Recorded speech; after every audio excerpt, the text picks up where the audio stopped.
MD cat 2024 शज़ैम्बो paper वाइट। तो क्वेश्चन नंबर 69 से सॉल्व करते हैं। What is the percentage mass ratio of carbon and hydrogen in benzene. तो बेंजीन का फॉर्मूला होता है C6H6।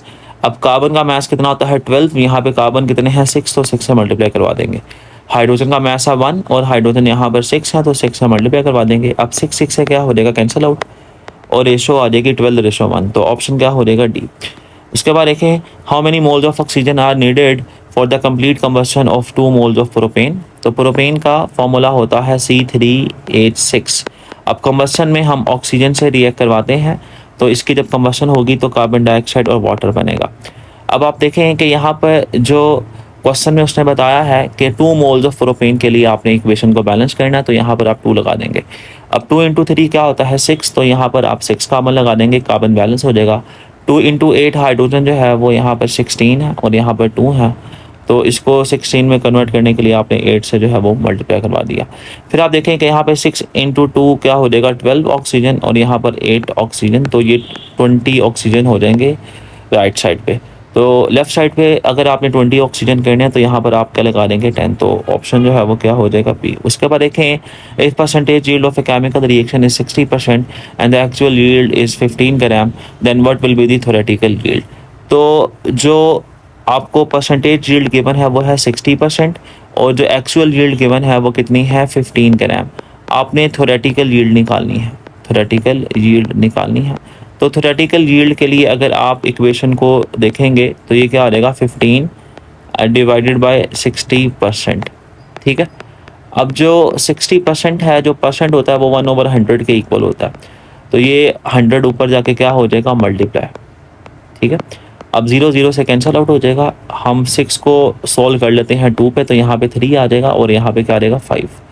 उसके बाद हम 3 को 15 से सॉल्व करेंगे तो यहाँ पे 5 आ जाएगा, तो 5 से मल्टीप्लाई होगा तो क्या आ जाएगा 25। तो करेक्ट ऑप्शन क्या हो जाएगा सी। उसके बाद देखें, what will be the number of atoms are present in 2 moles of water molecule.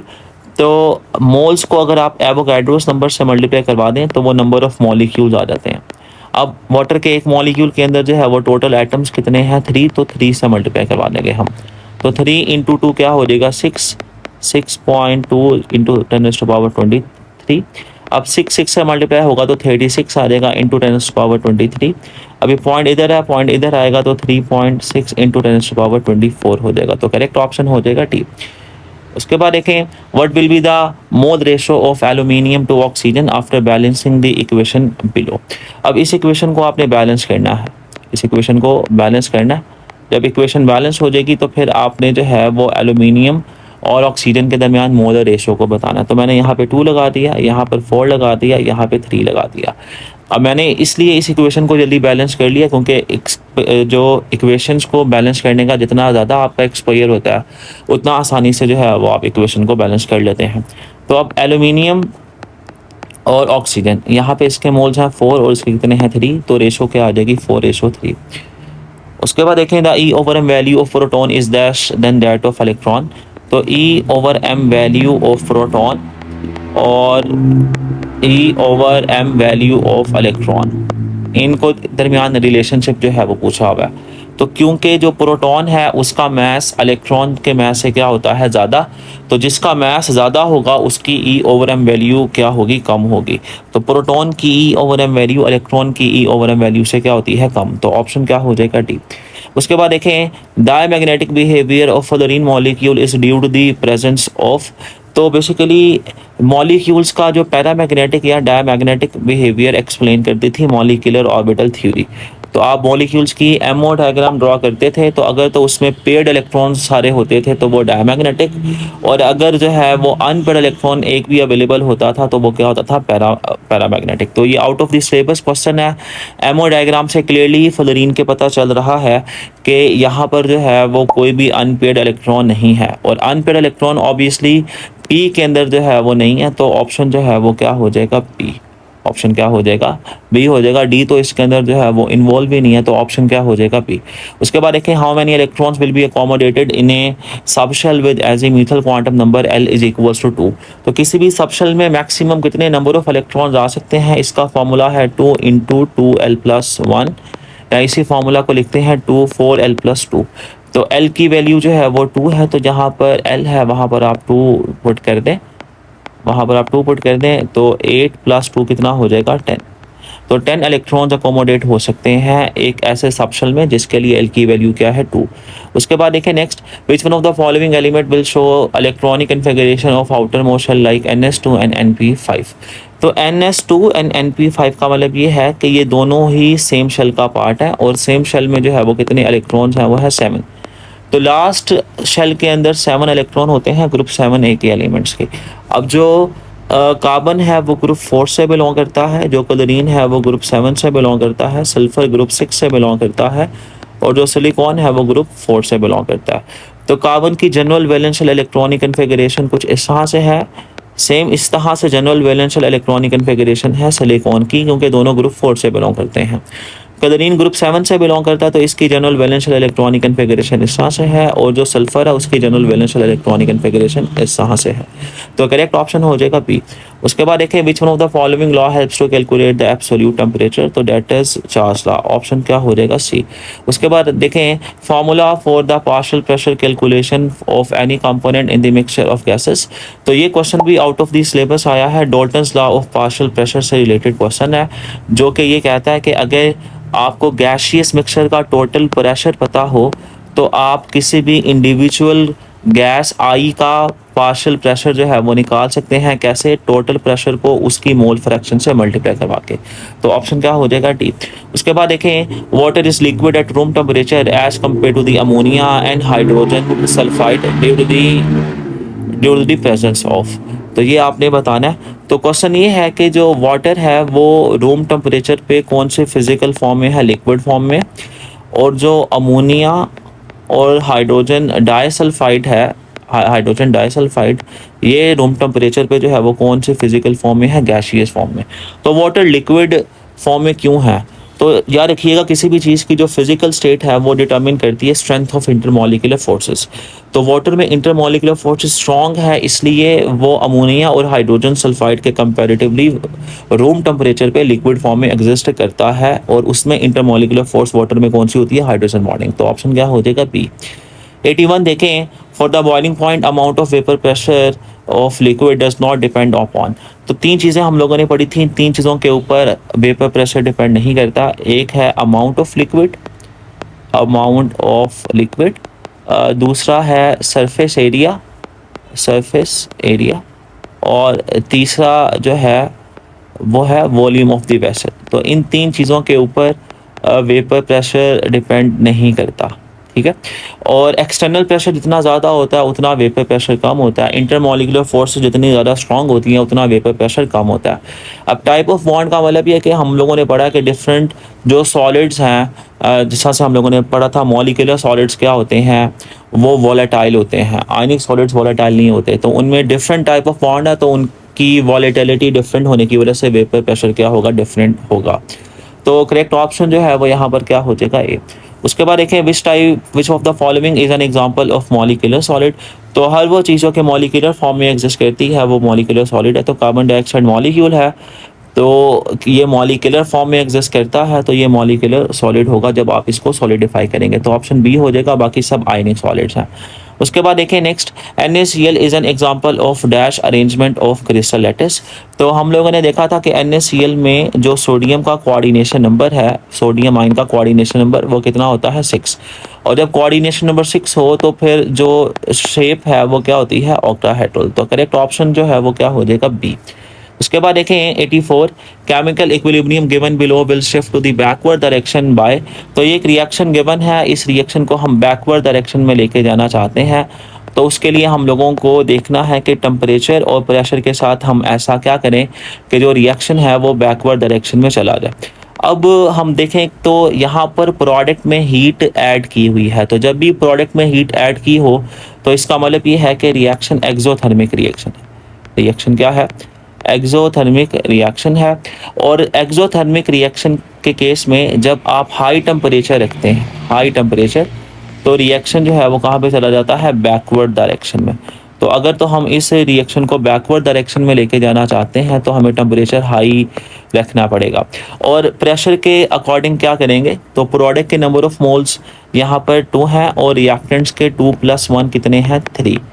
तो प्रेशर के हम जाना चाहते हैं बैकवर्ड डायरेक्शन में जहाँ पर मोल्स क्या है ज़्यादा, तो प्रेशर कम करने से रिएक्शन वहाँ जाता है जहाँ नंबर ऑफ मोल्स क्या हों वो ज़्यादा हों। तो प्रेशर क्या रखेंगे, हम लो रखेंगे। तो करेक्ट ऑप्शन क्या हो जाएगा, A, decreasing pressure and increasing temperature. उसके बाद देखें which one of the following mixture will constitute the buffer solution.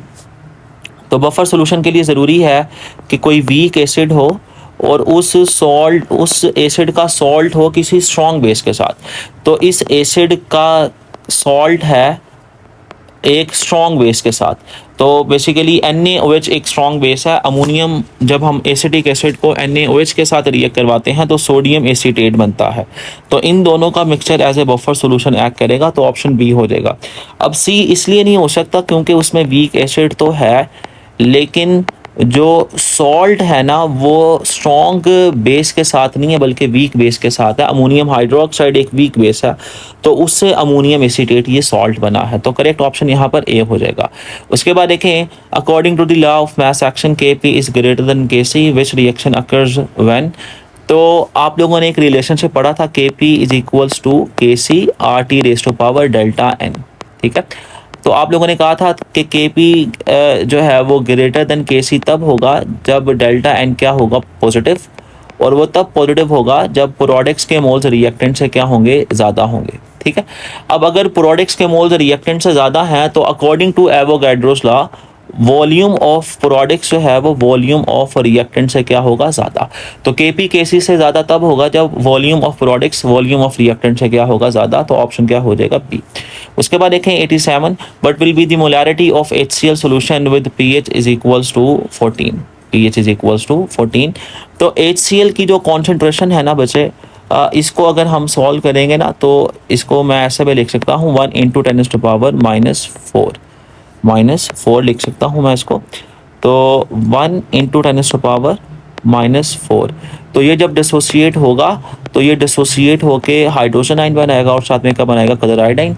तो इसकी अगर इतनी कॉन्सेंट्रेशन है तो ये कम्प्लीटली डिसोसिएट होके हाइड्रोजन आयन की कॉन्सेंट्रेशन भी इतनी बनाएगा।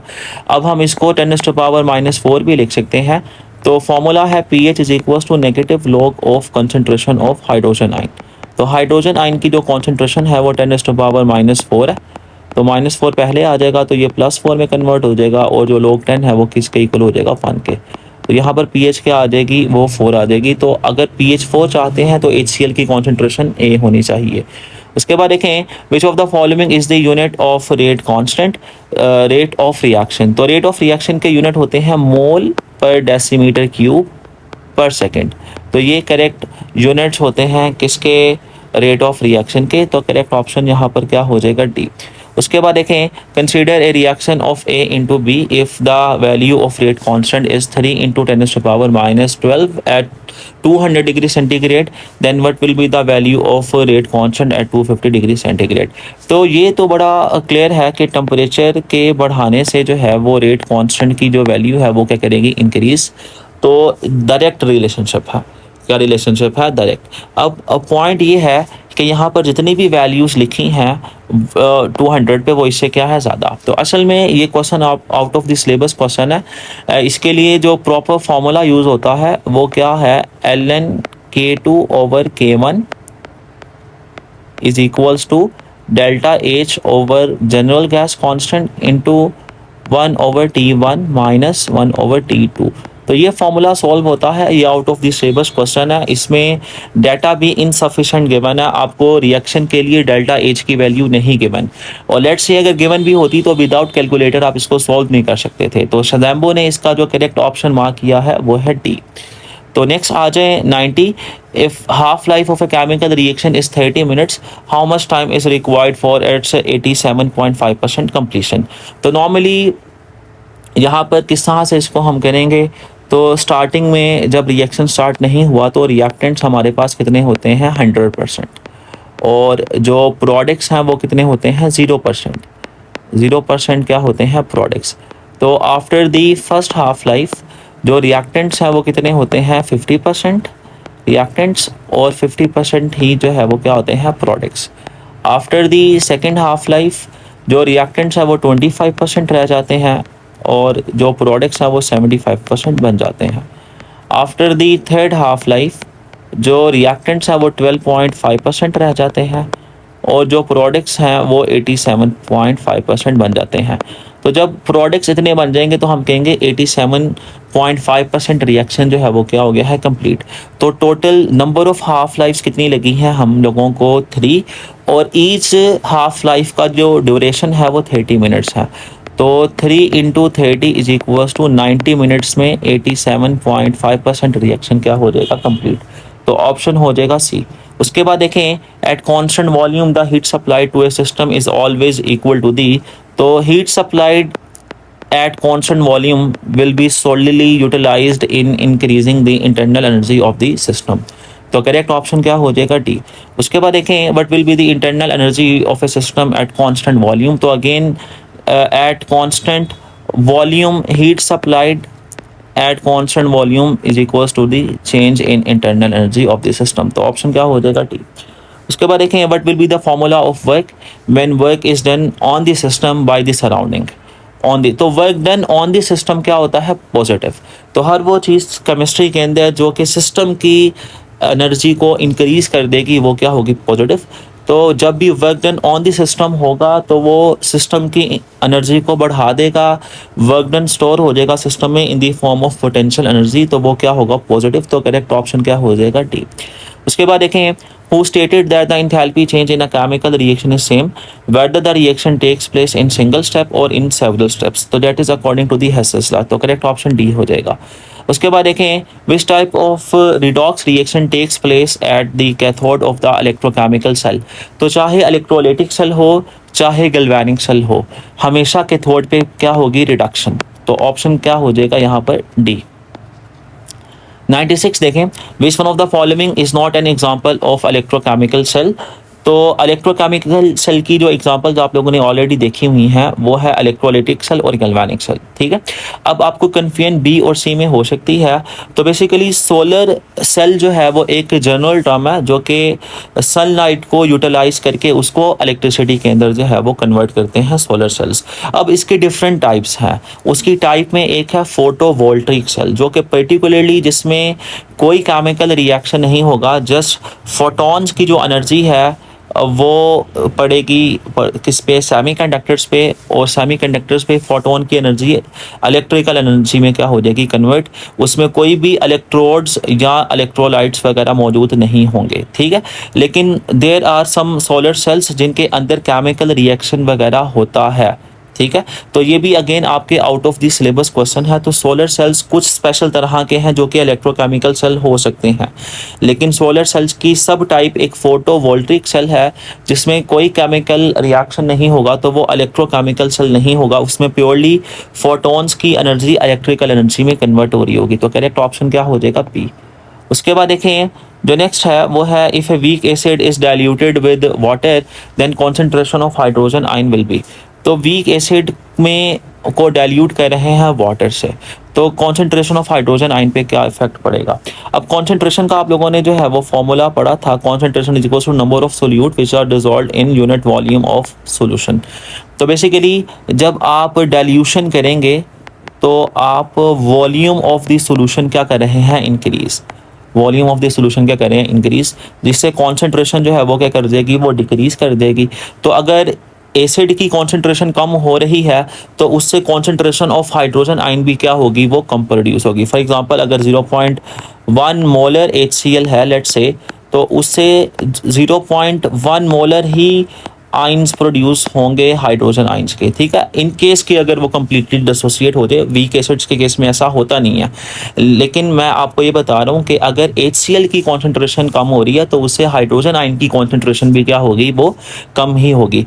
तो अगर इसकी जगह HCl की कॉन्सेंट्रेशन इतनी होती, HCl की कॉन्सेंट्रेशन इतनी होती 0.01 मोलर HCl, तो उससे फिर हाइड्रोजन आयन की कॉन्सेंट्रेशन अगर ये कम्प्लीटली डिसोसिएट हो जाता, वीक एसिड तो वैसे कम्प्लीटली डिसोसिएट नहीं होते, तो जस्ट पॉइंट यहाँ पर समझाने का ये है कि अगर एसिड की कॉन्सेंट्रेशन कम हो रही है तो उससे जो हाइड्रोजन आइंस बनेंगे उनकी कॉन्सेंट्रेशन भी क्या होगी, वो कम ही होगी। तो इसलिए करेक्ट ऑप्शन क्या हो जाएगा, ए। उसके बाद देखें what is the atomic numbers of the 3D series of the transition elements. तो 3D सीरीज के अंदर जो है वो स्कैंडियम से टाइटेनियम तक एलिमेंट्स मौजूद हैं, जो स्कैंडियम से जिंक तक जो है वो एलिमेंट्स मौजूद हैं। तो जो स्कैंडियम है उसका अटोमिक नंबर 21 और जो जिंक है उसका अटोमिक नंबर कितना होता है, 30। तो ऑप्शन क्या हो जाएगा, पी। उसके बाद देखें transition element vanadium mostly act as a. तो वेनेडियम एक मेटल है और जो मेटल्स हैं, metals are the source of electrons and anything which is the source of electron is reducing in nature. तो ऑप्शन क्या हो जाएगा, डी। तो जो रिड्यूसिंग एजेंट के तौर पे जो है वो वेनेडियम एक्ट कर सकती है क्योंकि वेनेडियम एक मेटल है। उसके बाद देखें 100 when carbon dioxide reacts with propyl magnesium chloride followed by acid hydrolysis the product formed is. तो प्रोपाइल मैग्नीशियम क्लोराइड इसका फार्मूला ये होता है। तो जब भी हम इसको रिएक्ट करवाएंगे कार्बन डाइऑक्साइड के साथ तो हमेशा क्या बनेंगे, कार्बोक्सिलिक एसिड। अब पॉइंट ये है कि हमेशा यहाँ से बॉन्ड ब्रेक होगा और यहाँ पर जितने कार्बन है उससे एक ज़्यादा कार्बन वाला जो है वो कार्बोक्सिलिक एसिड बनेगा। तो यहाँ पे 3 कार्बन है तो 4 कार्बन वाला कार्बोक्सिलिक एसिड बनेगा। तो 4 कार्बन वाले कार्बोक्सिलिक एसिड को क्या बोलते हैं, ब्यूटानोइक एसिड। तो करेक्ट ऑप्शन ए हो जाएगा। उसके बाद देखें unimolecular nucleophilic substitution reactions involve. तो चाहे SN1 रिएक्शंस हों चाहे E1 रिएक्शंस हों तो इनका ऑर्डर ऑफ रिएक्शन क्या होता है, 1। तो ये फर्स्ट ऑर्डर काइनेटिक्स फॉलो करते हैं। तो ऑप्शन क्या हो जाएगा, ए। कॉन्सेंट्रेशन जो रेट ऑफ रिएक्शन है वो कॉन्सेंट्रेशन ऑफ अल्काइल हैलाइड के ऊपर डिपेंड करता है। Metallic character of alkaline earth metals increases down the group due to the increase in atomic size. तो ऑप्शन क्या हो जाएगा, सी। उसके बाद देखें which one of the following molecule has zero dipole moment. तो याद रखिएगा AB2E0, AB3E0, AB4E0, AB5E0, AB6E0।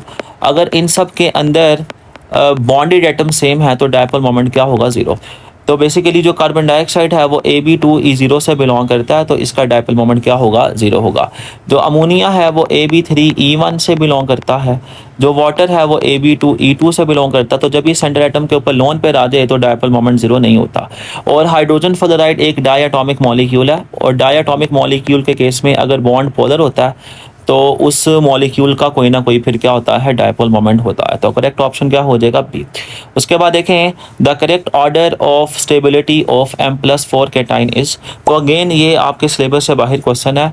जो ग्रुप 4 है वो आपके सिलेबस में इंक्लूड नहीं था तो वहाँ पे, लेकिन आप लोगों ने फेडरल के अंदर पढ़ा हुआ है कि जो स्टेबिलिटी ऑफ +2 ऑक्सीडेशन स्टेट है, stability of +2 oxidation state top to bottom ये क्या करती है, वो इंक्रीज करती है, ठीक है। लेकिन जो स्टेबिलिटी ऑफ +4 ऑक्सीडेशन स्टेट है ये टॉप टू बॉटम क्या करती है, डिक्रीज करती है ग्रुप 4 के अंदर। तो ये हमारे पास कार्बन है, ये सिलिकॉन है, उसके बाद जर्मेनियम है, उसके बाद टिन और उसके बाद लेड। तो +4 इनमें सबसे ज़्यादा स्टेबल इनमें से जो है वो जर्मेनियम होगा, जर्मेनियम। उसके बाद कौन होगा, टिन। और उसके बाद कौन होगा, लेड। तो करेक्ट ऑप्शन क्या हो जाएगा, डी। करेक्ट ऑप्शन क्या हो जाएगा, डी हो जाएगा यहाँ पर, ठीक है। तो उसके बाद देखें जो नेक्स्ट है, उसके बाद विच one of the following metal forms super oxide when reacted with oxygen. तो बेरिलियम, लिथियम और मैग्नीशियम ये क्या बनाते हैं, नॉर्मल ऑक्साइड। ये क्या बनाते हैं, नॉर्मल ऑक्साइड। और जो पोटाशियम है वो क्या बनाता है, सुपर ऑक्साइड। तो करेक्ट ऑप्शन डी हो जाएगा। उसके बाद देखें which one of the following metal hydroxide is the strongest base. तो स्ट्रॉन्ग बेस वो होती है जिसकी डिसोसिएशन जो है वो क्या हो, ज़्यादा, जिसकी डिसोसिएशन क्या हो, ज़्यादा, मोर डिसोसिएशन हो। और डिसोसिएशन ज़्यादा उसकी होती है जिसकी लैटिस एनर्जी क्या होती है, कम। लैटिस एनर्जी कम उसकी होती है जब चार्ज क्या होता है, कम, लेस चार्ज, और साइज क्या होता है, ज़्यादा, ग्रेटर साइज, ठीक है। तो अब देखें कि यहाँ पर जो कैल्शियम है, कैल्शियम हाइड्रोक्साइड और जो मैग्नीशियम हाइड्रोक्साइड है ये दोनों नहीं हो सकते। ये दोनों इसलिए नहीं हो सकते मैग्नीशियम हाइड्रोक्साइड क्योंकि इनके ऊपर जो चार्ज है वो +2 चार्ज है। इन दोनों के ऊपर चार्ज क्या है, +2। तो प्लस चार्ज ज़्यादा होगा तो लैटिस एनर्जी ज़्यादा होगी, तो इसलिए ये दोनों नहीं हो सकते। अब चार्ज कम जो है ना वो किन के ऊपर है, लिथियम के ऊपर और सोडियम के ऊपर। लिथियम और सोडियम के ऊपर चार्ज क्या है, कम। अब देखेंगे कि इन दोनों में से ज़्यादा साइज़ किसका होता है, तो लिथियम और सोडियम में से ज़्यादा साइज़ किसका होता है, सोडियम का। तो इसलिए सबसे कम लैटिस एनर्जी सोडियम हाइड्रोक्साइड की होगी, तो वो सबसे ज़्यादा डिसोसिएट होगा, तो इसलिए वो सबसे ज़्यादा स्ट्रॉन्गेस्ट बेस है। तो करेक्ट ऑप्शन क्या हो जाएगा, डी हो जाएगा। उसके बाद देखें what will be the IUPAC name of neopentane. तो नियोपेंटेन का आयूपिक नेम आपने बताना है। तो नियोपेंटेन का फॉर्मूला इस तरह से होता है। तो यहाँ पर जो longest continuous chain of carbon है वो ये हो जाएगी, तो 1 2 3, तो आप कहेंगे 2 डाइमिथाइल प्रोपेन, 2 डाइमिथाइल प्रोपेन। उसके बाद देखें next, the saturated alicyclic hydrocarbon have the general formula. तो सैचुरेटेड एलिसाइक्लिक हाइड्रोकार्बन जो है ये बोलते हैं साइक्लो अल्केन्स को। किसको बोलते हैं, साइक्लो अल्केन्स को। और जो साइक्लो अल्केन्स हैं उनका जनरल फार्मूला होता है CnH2n। तो करेक्ट ऑप्शन हो जाएगा ए। उसके बाद देखें which type of isomerism is shown by fumaric acid and malic acid. तो बोथ जो है वो आपस में ज्योमेट्रिकल आइसोमर्स हैं, तो करेक्ट ऑप्शन हो जाएगा बी। उसके बाद देखें which compound is used as a reference for calculating the extent of stability of benzene. तो हम लोगों ने कहा था कि अगर बेंजीन सिंपल क्या होता, 135 साइक्लोहेक्सा ट्राइइन होता, तो उसकी हाइड्रोजनेशन से कितनी अमाउंट ऑफ एनर्जी निकलती, 360 किलो जॉल पर मोल अमाउंट ऑफ एनर्जी निकलती। लेकिन बेंजीन की जब हम हाइड्रोजनेशन करवाते हैं तो बेंजीन में से इतनी ज़्यादा अमाउंट ऑफ एनर्जी नहीं निकलती। कितनी निकलती है, 208 किलो जॉल पर मोल, जो कि इंडिकेट करता है कि जो बेंजीन है वो सिंपल 135 हेक्सो साइक्लोहेक्सा ट्राइन से समवट बहुत ज़्यादा एक्स्ट्रा मॉलिक्यूल है। तो करेक्ट ऑप्शन यहाँ पर क्या हो जाएगा, डी। उसके बाद देखें which type of catalyst is used during the electrophilic substitution reactions of benzene. तो electrophilic substitution reactions of benzene के अंदर हम लोगों ने देखा था कि जो भी कैटलिस्ट हम लोग यूज़ करते हैं वो लुईस एसिड होते हैं। जिस तरह से अल्काइलेशन के अंदर जो कैटलिस्ट था वो AlCl3 था। तो मैकेनिज्म में क्या होता था कि AlCl3 क्लोराइड आयन से इलेक्ट्रॉन पेयर एक्सेप्ट करता था। तो जो चीज़ इलेक्ट्रॉन पेयर एक्सेप्ट करे वो लुईस एसिड होती है। तो करेक्ट ऑप्शन क्या हो जाएगा, बी। उसके बाद देखें what is the IUPAC name of the given compound. तो अगर डबल बॉन्ड और ट्रिपल बॉन्ड इक्वल डिस्टेंस पे नहीं है तो जिस एंड से जोन सा भी फंक्शनल ग्रुप नियर है उस एंड से नंबरिंग स्टार्ट हो जाएगी। तो 1 2 3 4 5 6। तो डबल बॉन्ड जो है वो चौथे और पांचवें कार्बन के दरमियान है, तो लोहे कार्बन की पोजीशन मेंशन करेंगे तो आप कहेंगे 4 हेक्सीन। और ट्रिपल बॉन्ड पहले और दूसरे कार्बन के दरमियान है, तो लोहे कार्बन की पोजीशन मेंशन करेंगे 1 आयन। तो करेक्ट ऑप्शन जो है वो यहाँ पर क्या हो जाएगा, सी। उसके बाद देखें next, the melting and boiling points of alcohols are higher as compare to the corresponding alkanes. तो अल्कोहल्स के मेल्टिंग पॉइंट और बॉइलिंग पॉइंट अल्केन से इसलिए हायर है क्योंकि अल्कोहल्स में हाइड्रोजन बॉन्डिंग होती है जो कि एक स्ट्रॉन्ग इंटरमॉलिक्यूलर फोर्स है, और अल्केन्स के अंदर क्या होती है, लैंडन डिस्पर्शन फोर्स। तो ऑप्शन क्या हो जाएगा यहाँ पर, बी। उसके बाद देखें which type of substituent will increase the acidic strength of phenols. तो जब भी फेनोल पे कोई भी इलेक्ट्रॉन विथड्रॉइंग ग्रुप आके लगेगा तो जो फेनोल है उसकी एसिडिक स्ट्रेंथ क्या कर देगी, वो इंक्रीज कर देगी। जिस तरह से एक फेनोल है और यहाँ पर जो है वो पैरा नाइट्रोफेनोल है, तो नाइट्रो ग्रुप जो है वो एक इलेक्ट्रॉन विथड्रॉइंग ग्रुप है। तो जब भी इलेक्ट्रॉन विथड्रॉइंग ग्रुप आके लगेगा तो एसिडिटी फेनोल्स की इंक्रीज कर देगी क्योंकि H पॉजिटिव आयन का निकलना क्या हो जाएगा, आसान। उसके बाद देखें तो यहाँ करेक्ट ऑप्शन जो है बचे वो हो जाएगा electron withdrawing group, option B. उसके बाद देखें which product is formed by the reaction of phenol with concentrated nitric acid. तो याद रखिएगा कि फेनोल दो तरह से नाइट्रिक एसिड के साथ रिएक्ट करता है।